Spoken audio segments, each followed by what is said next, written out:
Assalamualaikum warahmatullahi wabarakatuh. Mahasiswa sekalian yang saya banggakan, kita bertemu lagi dalam mata kuliah Biomedik 2. Dan kali ini perkenalkan nama saya Yudi Adnan akan membahas tentang konsep dasar patologi dan patofisiologi. Apa itu patologi? Patologi ini adalah istilah yang berasal dari Yunani. Patologi terdiri atas dua suku kata. Yang pertama adalah pathos yang berarti penyakit atau menderita. Kemudian yang kedua adalah logos yang berarti ilmu pengetahuan. Berarti pathos dan logos ini adalah ilmu tentang penyakit atau ilmu penderitaan, sehingga patologi bisa diartikan secara luas, yang berarti ilmu yang mempelajari tentang penyakit yang disebabkan oleh karena adanya perubahan struktur dan fungsi sel dan jaringan tubuh. Nah, patologi ini berkembang sejak Rudolf Virchow dalam penelitiannya menemukan bahwa bagian terkecil dari tubuh manusia itu adalah sel, ya, pada tahun 1821. Nah, perubahan sel yang diamati melalui mikroskop itu memberikan pengetahuan kepada kita, khususnya tenaga kesehatan, tentang penyakit yang terjadi pada seseorang. Jadi perubahan tersebut dapat menyebabkan kelainan struktur dan gangguan fungsi tubuh yang berwujud penyakit.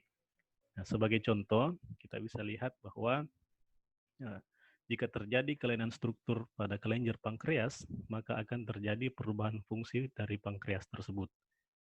Nah, fungsi dari pankreas ini adalah memproduksi insulin. Jadi jika terjadi kelainan fungsi daripada pankreas, maka terjadilah penurunan produksi insulin. Penurunan produksi insulin ini dikenal sebagai penyakit diabetes mellitus. Nah, selanjutnya, sebelum kita membahas lebih jauh mengenai patologi, maka kita harus memahami aspek dasar dari terjadinya sebuah penyakit. Nah, apabila kita melihat pasien yang datang ke rumah sakit, maka kita akan berpikir bahwa apa kira-kira yang menyebabkan pasien tersebut menderita penyakit. Nah, otomatis ya, penyebab terjadinya penyakit kan ini ada berbagai macam ya, atau disebut dengan etiologi. Jadi etiologi itu adalah sebab dari suatu penyakit atau serangkaian peristiwa yang menyebabkan sakitnya penderita. Jadi para ahli telah menyimpulkan bahwa secara umum etiologi penyebab penyakit itu ada 4. Yang pertama adalah kelainan genetik, kemudian yang kedua adalah agen infeksi seperti bakteri, virus, parasit, dan jamur. Kemudian yang ketiga adalah adanya bahan kimia dan radiasi, dan yang keempat adalah adanya trauma atau rudu paksa. Nah, itu ya. Kemudian kita tidak berhenti berpikir bahwa penyebab terjadinya penyakit dari pasien, tapi kita lebih memperluas pemikiran kita tentang bagaimana proses terjadinya penyakit tersebut atau disebut dengan patogenesis. Nah, patogenesis di sini kita bisa melihat contoh dari penyakit TBC. Penyakit TBC itu ya etiologisnya adalah yang disebabkan oleh bakteri Mycobacterium tuberculosis. Nah, orang yang menderita penyakit TBC ini akan menularkan bakteri ini melalui air droplet ke orang lain, sehingga orang lain ini akan menderita, akan mengalami kerusakan pada paru-paru, mengalami batuk, ya, mengalami perdarahan, ya, dan sebagainya. Nah, inilah yang dimaksud dengan patogenesis. Sedangkan penyakit itu akan mengakibatkan perubahan bentuk organ yang dapat kita amati. Misalnya, orang yang menderita penyakit jantung itu akan mengalami pembengkakan pada kaki atau edema pada kaki. Nah, itu ya. Nah, selanjutnya, orang yang menderita penyakit ini memiliki tanda dan gejala klinis. Ya. Tanda ini adalah manifestasi penyakit yang secara objektif yang dapat diamati seperti batuk, diare, muntah, ya, dan gejala-gejala yang lain atau tanda-tanda yang lain. Sedangkan apa itu gejala? Gejala itu adalah perubahan secara subjektif yang tidak dapat diamati oleh orang lain. Itu perbedaannya ya. Jadi tanda itu bisa diamati oleh orang lain, sedangkan gejala itu tidak dapat diamati oleh orang lain. tetapi tanda dan gejala ini bisa datang secara bersamaan. Nah, itu. Setelah kita membahas tentang etiologi, patogenesis, dan tanda dan gejala, dan juga komplikasi, maka kita bisa lihat hubungan dari keempat istilah tersebut dari sebuah penyakit. Ya, misalnya ada orang yang menderita penyakit furunkel atau bisul, etiologisnya atau penyebab penyakitnya adalah adanya Staphylococcus aureus, ya, sehingga mengakibatkan peradangan. Peradangan ini adalah disebut dengan patogenesisnya. Nah, tanda dan gejala yang muncul pada penderita ini akan terlihat adanya furunkel atau bisul, nah, itu ya. Jadi penyakit apabila tidak ditangani secara serius maka akan mendatangkan penyakit-penyakit yang lain atau disebut dengan komplikasi. Nah, biasanya furunkel ini atau bisul ini akan mengakibatkan penyakit septikemia atau keracunan darah. Ya, keracunan darah ini bisa mengakibatkan kematian. Nah, selanjutnya contoh yang lain dari kanker paru. Etiologis penyebab kanker paru itu adalah rokok, ya, asap rokok. Nah, patogenesisnya atau proses terjadinya penyakit tersebut bisa dikatakan sebagai mutasi gen. Ya, tanda atau gejala klinis yang dialami oleh pasien adalah kanker paru, dan kanker paru ini bisa mengakibatkan penyakit lain atau komplikasi seperti kanker otak dan kanker tulang.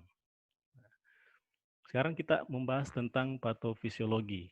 Ya, patofisiologi ini berbeda dengan patogenesis. Kalau patogenesis ini mempelajari tentang bagaimana masuknya penyakit ke dalam tubuh, patofisiologi ini mempelajari tentang aspek dinamik dari proses penyakit, atau patofisiologi ini mempelajari proses terjadinya perubahan atau gangguan fungsi tubuh akibat suatu penyakit. Kita lihat contoh, seperti penyakit tukak lambung atau luka pada lambung. Nah, patofisiologinya itu diawali dengan meningkatnya asam lambung atau banyaknya konsumsi alkohol dari pasien. Nah, sehingga mengakibatkan sel epitel hancur. Ya, sel epitel itu adalah sel yang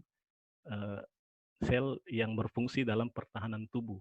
Ya, sehingga apabila sel hancur, sel epitel hancur, maka akan mengakibatkan pepsin ini meningkat. Ya, mukosa lambung hancur. Ya, sehingga kapiler atau pembuluh darah kapiler dan pembuluh darah vena ini juga hancur sehingga mengakibatkan luka. Nah, begitupun juga jika histamin ini meningkat, maka akan terjadi vasodilatasi sehingga plasma darah bocor dan mengakibatkan luka pada lambung. Kemudian proses yang lainnya itu adalah motilitas lambung itu akan meningkat. Motilitas ini adalah kemampuan organ untuk memindahkan makanan ke tempat yang lain. Jika aktivitas ini meningkat, maka terjadi perdarahan dan juga akan terjadi tukak lambung. Nah, itu ya. Nah, selanjutnya dalam perkembangannya, patologi ini berkembang sangat pesat sekali, sehingga sampai sekarang ya pembagian patologi terdiri atas 4 bagian. Ya, yang pertama adalah patologi anatomi. Ya, patologi anatomi itu adalah patologi yang mempelajari dan mendiagnosa penyakit berdasarkan hasil pemeriksaan sel, organ, atau jaringan tubuh. Ya. Adapun jenis pemeriksaan dari patologi anatomi ini terdiri atas 2 jenis. Yang pertama adalah histopatologi. Ya, jadi bagian dari ilmu patologi yang mempelajari dan mendiagnosa penyakit berdasarkan hasil pemeriksaan jaringan tubuh. Ya, misalnya kita ingin memeriksa atau kita ingin melihat apakah pasien tersebut menderita penyakit liver, maka diambillah bagian terkecil dari hati. Ya, itu ya. Nah, prosesnya disebut dengan biopsi. Ya, biopsi ini adalah prosedur medis berupa pengambilan sampel kecil dari jaringan untuk diperiksa di bawah mikroskop. Ya, itu ya. Kemudian pemeriksaan selanjutnya adalah sitopatologi. Ya, sitopatologi ini adalah bagian dari ilmu patologi yang mempelajari dan mendiagnosa penyakit berdasarkan hasil pemeriksaan sel yang didapat atau diambil. Ya, sebagai contoh, ya, pemeriksaan sel neoplasma, ya, untuk membuktikan bahwa apakah sel tersebut termasuk dalam kategori ganas ataupun juga jinak. Nah, selanjutnya adalah patologi klinik. Patologi klinik ini mempelajari atau mendiagnosa penyakit berdasarkan hasil pemeriksaan biokimia tubuh, sehingga bahan pemeriksaannya berupa urin, darah, dan cairan tubuh yang lainnya. Ya, pemeriksaan patologi klinik ini biasa kita mendengar istilah PCR ya, dan istilah rapid test ya, yang mengambil darah ataupun juga sampel atau cairan-cairan tubuh yang lain untuk mendiagnosa penyakit COVID-19. Nah, selanjutnya adalah patologi forensik. Ya, patologi forensik ini adalah ilmu patologi yang menjelaskan tentang sebab kematian seseorang. Ya, biasa kita lihat di televisi atau di media yang lainnya, ada orang yang meninggal dunia karena bunuh diri. Ini biasanya pihak yang berwajib melakukan pemeriksaan ataupun juga kegiatan patologi forensik untuk mengidentifikasi apakah orang tersebut meninggal karena bunuh diri ataukah karena dibunuh. Nah, kemudian patologi molekuler. Ya, patologi molekuler ini adalah ilmu patologi yang mempelajari dan mendiagnosa penyakit berdasarkan hasil pemeriksaan struktur kimiawi atau molekul. Ya, sebagai contoh dalam mendiagnosa penyakit sickle cell, yaitu penyakit di mana kondisi molekul hemoglobin dalam kondisi abnormal. Nah, itu ya. Nah, sekarang kita ingin mempelajari apa kira-kira manfaat dari patologi ini. Ya. Secara garis besar sudah kita pahami bahwa patologi itu bertujuan untuk mengidentifikasi penyebab sebuah penyakit sehingga akan memberikan petunjuk kepada petugas kesehatan ya, untuk melakukan program pencegahan, pengobatan, dan perawatan terhadap penyakit yang diderita pasien. Nah, secara lebih rinci, ya, manfaat dari mempelajari patologi itu yang pertama adalah membantu menegakkan diagnosis. Ya, membantu menegakkan diagnosis. Nah, apabila kita sudah melakukan pemeriksaan awal, yaitu anamnesa dan pemeriksaan fisik, jadi untuk lebih meyakinkan dokter ataupun juga tenaga kesehatan bahwa pasien ini menderita penyakit tertentu, maka dilakukanlah pemeriksaan patologi. Ya, misalnya pengambilan sampel tadi ya. Yang selanjutnya adalah menentukan derajat dan aktivitas penyakit. Jadi melalui pemeriksaan patologi, baik itu patologi klinis maupun patologi anatomi, kita dapat menentukan apakah penyakit tersebut sudah masuk dalam kategori parah. Ya. Apakah penyakit tersebut sudah masuk ke dalam kategori akut. Ya. Apakah sel tersebut masuk dalam kategori ganas ataupun jinak. Nah, itu ya. Nah, selanjutnya identifikasi penyakit asimptomatik.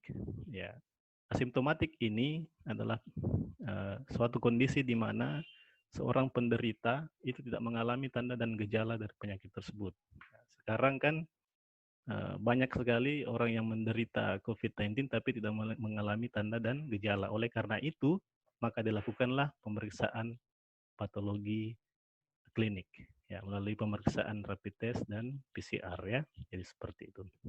Nah, selanjutnya, apabila kita mengidentifikasi lebih awal dari penyakit tersebut, maka kita bisa menghindari faktor risiko penyakit COVID-19 atau penyakit-penyakit yang lainnya. Nah, itu.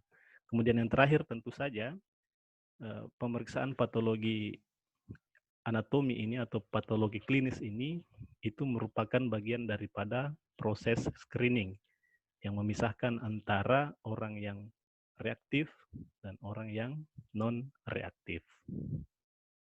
Nah, selanjutnya, dalam kehidupan sehari-hari, dalam beraktivitas, kita sering sekali mendengar kata jejas ya, atau luka. Nah, di mana jejas ini adalah kondisi di mana sel dan jaringan kita mengalami kondisi yang tidak normal. Nah, kondisi yang tidak normal dari sel dan jaringan ini akan mengakibatkan sel dan jaringannya akan beradaptasi, ya, beradaptasi dan juga melakukan degenerasi, kemudian akan melakukan aktivitas peradangan, dan juga tentunya akan mengakibatkan neoplasma atau penyakit kanker. Ya. Sehingga apabila adaptasi, degenerasi, peradangan maupun neoplasma ini tidak mampu dilakukan oleh sel, maka akan mengakibatkan kematian sel atau jaringan. Nah, demikian penjelasan dari patologi dan patofisiologi yang sempat saya bawakan. Materi ini saya sudah rangkum dalam sebuah paper yang berjudul Konsep Dasar Anatomi, Patologi, dan Fisiologi, dan silahkan kalian membaca paper ini untuk lebih memperkaya hasanah keilmuan kalian mengenai patofisiologi dan patologi. Sekian, wabillahi taufiq wal hidayah. Assalamualaikum warahmatullahi wabarakatuh.